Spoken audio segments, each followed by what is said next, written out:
February 12th of 2013, North Korea successfully carried out a nuclear test, a test in flagrant violation of numerous international sanctions and of numerous agreements that North Korea has made in the past.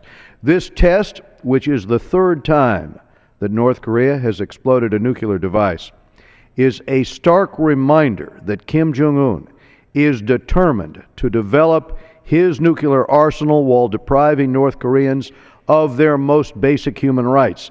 And when I say their most basic human rights, we had an opportunity to speak with the former propaganda minister of North Korea, who told us that 1.9 million North Koreans starved while this regime, violating every agreement it had made with the international community, plowed forward with a plan to develop nuclear weapons.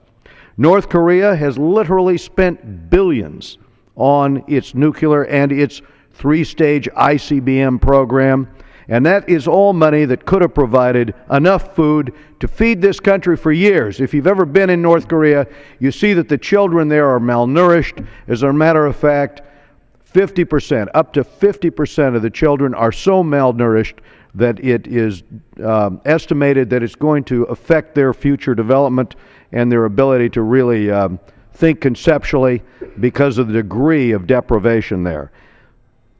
In the meantime, it continues also to build up its military. This week's test comes only 2 months after the launch of a North Korean intercontinental missile, leaving no doubt in my mind that decades of fruitless negotiations, frankly, have been a failure. North Korea is a pariah state that has attacked its neighbors many times, and just last month, the ranking member, Eliot Engel from New York, and I had the opportunity to visit the wreckage of the South Korean naval vessel, Chunan.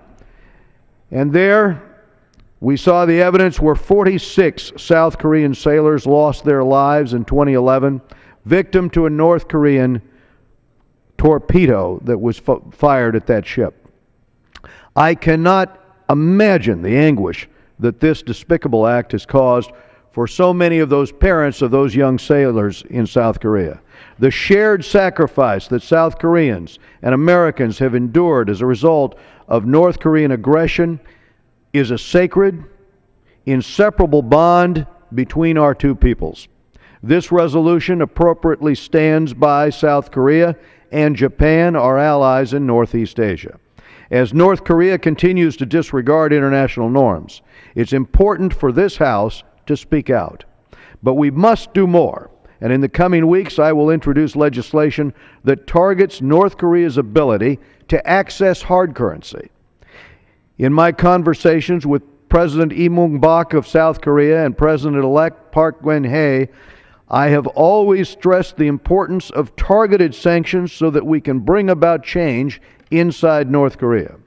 When dictators cannot pay their generals, they cannot test nuclear weapons and launch missiles. This was an important lesson of the sanctions, the financial sanctions we put on the Banco Delta Asia and other banks in the past that have dealt with the North Korean regimes, and as a result of that imposition at the time, it brought to a halt the ability of the North Korean regime to pay its generals.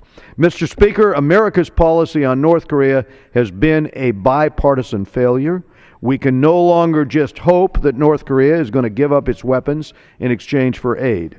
It is time that we come together to hold this regime responsible for all the pain and suffering that it has caused, and do so by imposing this access to hard currency restriction. I cannot envision a scenario where Kim Jong-un voluntarily gives up the one weapon that frankly keeps his dynasty in power. Reports indicate that North Korea's nuclear program is getting more powerful and its missiles are flying further. If North Korea is allowed to continue down this path, frankly, we all lose. The time to act is now. I'm going to reserve the balance of my time, Mr. Speaker. Thank you.